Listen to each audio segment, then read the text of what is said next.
It's July 2021 and I've travelled north to Hexham in Northumberland and further north to the edge of an ancient empire. I came, I saw, I travelled by bus.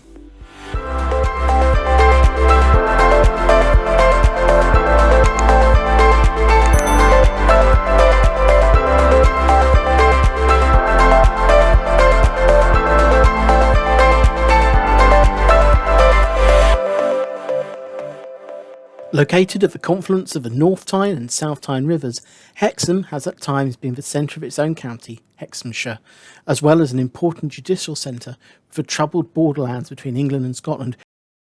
Consequently, Hexham Old Gaol is the oldest purpose-built prison in the country, having been built in the 1330s to hold local prisoners before their trial in the neighbouring Moot Hall courtroom. Today, the Old Gaol is a museum charting the history of crime and punishment. The Moot Hall continued being used as a court until the 19th century, but is now used as an events venue.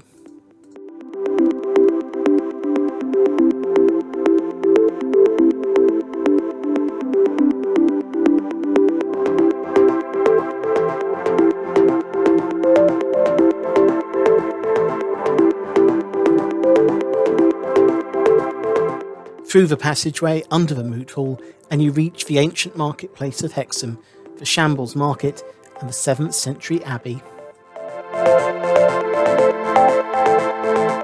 Hexham Abbey traces its history back to 674, when the Queen of Northumbria granted lands to St Wilfrid, Bishop of York, to build a monastery.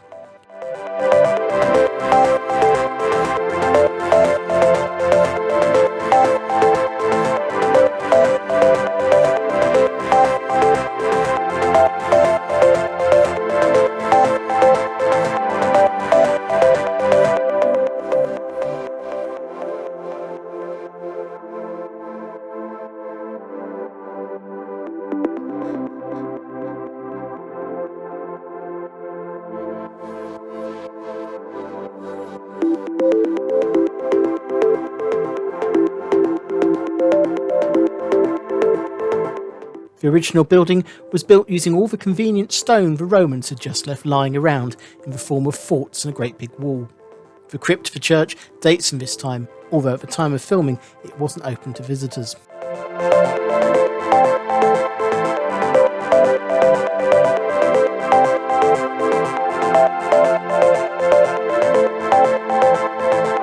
The site expanded and rebuilt over the following centuries, but was reduced in standing to that of just a parish church following the dissolution of the monasteries in 1537, with many of the other buildings being removed over the years to leave just the abbey church.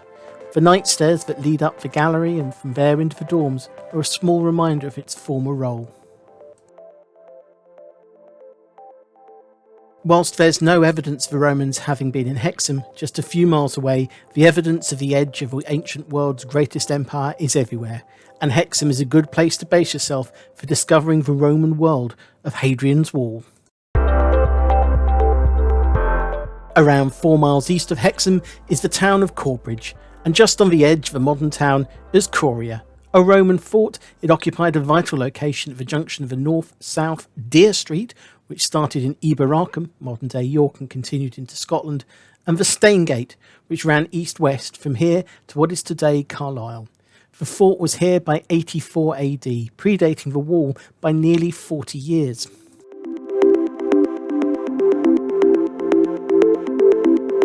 With Hadrian's Wall 2.5 miles to the north being finally settled on as the northernmost extent of the empire, the fort appears to have been largely abandoned by the army and instead turned into the civilian settlement and remained that way until the Romans retreated from Britain at the end of the 4th century.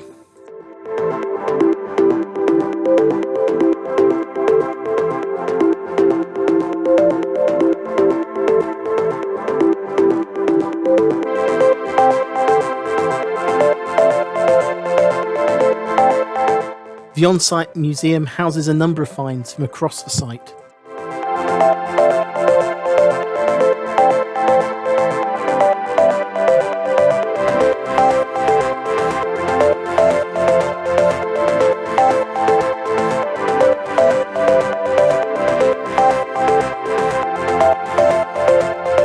Including the Corbridge Lion, Originally a funerary monument, it was reused during Roman times as a fountainhead.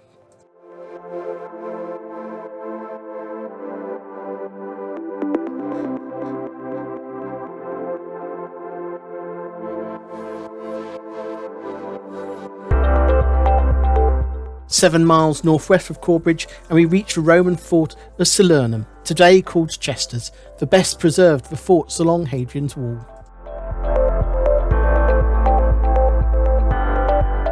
Unlike other forts on the wall, where the fort sits up against Hadrian's Wall, with the wall forming the northern edge of the fort, here the wall passes right through the fort.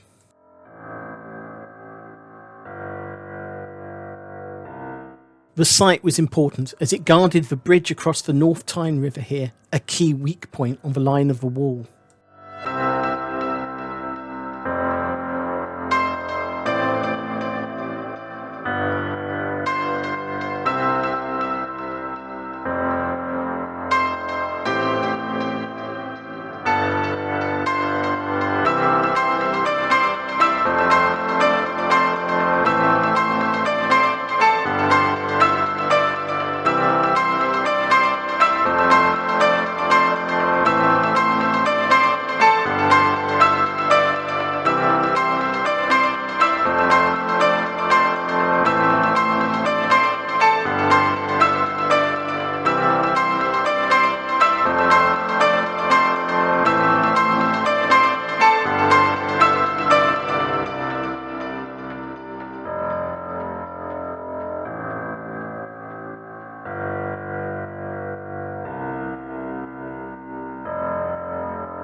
Chesters is also home to one of the best preserved Roman bathhouses in Britain, as well as the Clayton Museum, which houses finds from many sites along the wall.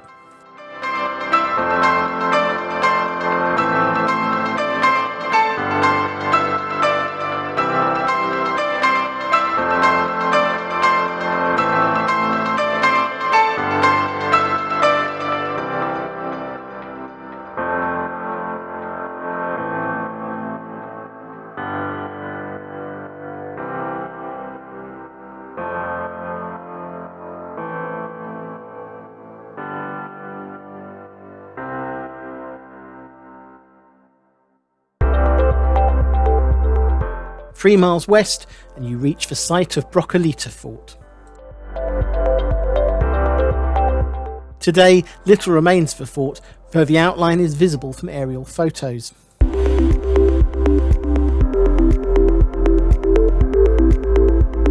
What does still exist, though, is the remains of the 3rd century Mithreum, a temple to the Roman god Mithras, located a few metres outside the southwest corner of the fort.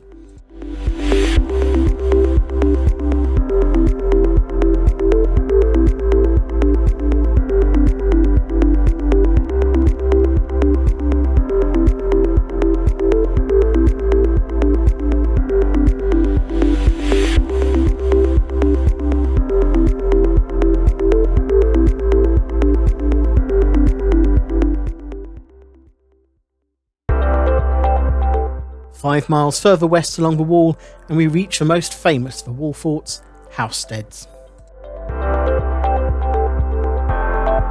High on the windswept crags of Northumberland, clinging to the slopes, this Roman fortress truly is the depiction of the edge of the empire.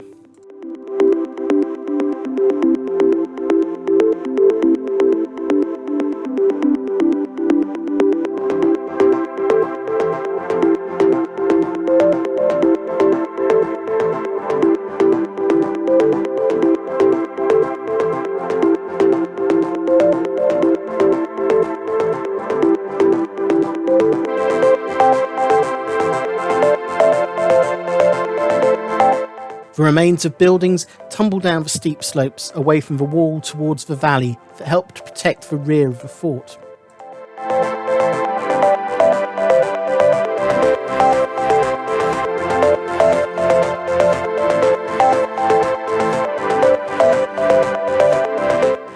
And from the barracks, you can see the wall as it tracks across the country to form the northern rampart of the fort.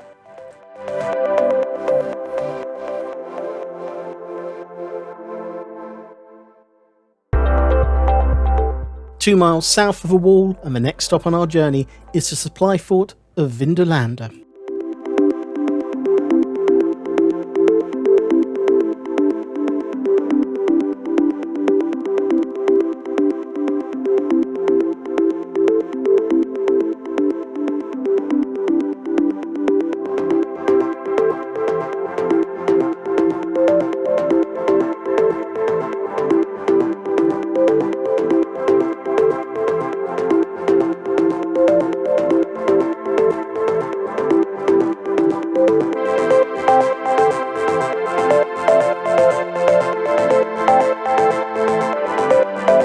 The site was home to both a Roman fort and a civilian vicus, with the two butting up to each other. The site is most famous for the discovery of the Vindolanda tablets, wooden writing tablets that covered everything from military orders to the mundane humdrum of normal life. Tablet 291 is perhaps the most famous, an invitation from Claudia Severa, wife of the commander of a nearby fort, to her friend to attend her birthday party. The bulk of the invitation appears to have been written by the household scribe, but the closing greetings are in a different hand. It's suspected to be that of Claudia herself, and as such is the oldest known example of a woman's handwriting in the Western world.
A mile west of Vindolanda and you reach the Sill, National Landscape Discovery Centre.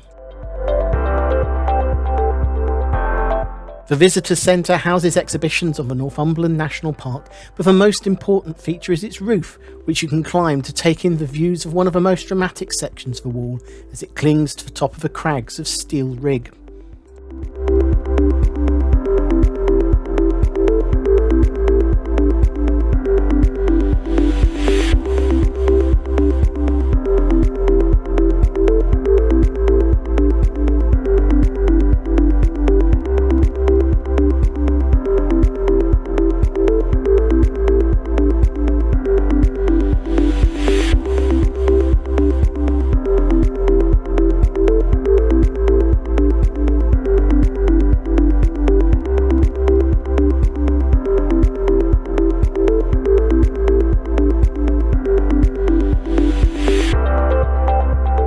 Six miles west of the Sill and you reach Walltown and the site of Carvoran Fort, of which nothing is exposed today. The Roman Army Museum and another dramatic section of the wall as it climbs up the Walltown crags with a mile castle hanging to the edge of the ridge.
final 4 miles to the west, crossing the border from Northumberland into Cumbria, and you reach the last of the main forts along the wall at Banna, today called Birdoswald. Large parts of the fort are visible today, and it's the only fort on the wall where there is evidence of the site being used after the Romans left Britain.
To the south of the fort, the land drops away suddenly, creating stunning views over the countryside.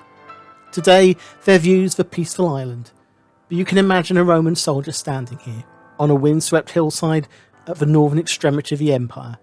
In front of them, the empire stretches for thousands of miles to the warmth of North Africa and the Levant. Behind them, a wall, and then barbarian hordes. Hexham is located on the Hadrian's Wall county line that runs between Newcastle and Carlisle, from where there's connections to the rest of the UK via the West Coast Main Line at Carlisle and East Coast Main Line and cross-country routes at Newcastle.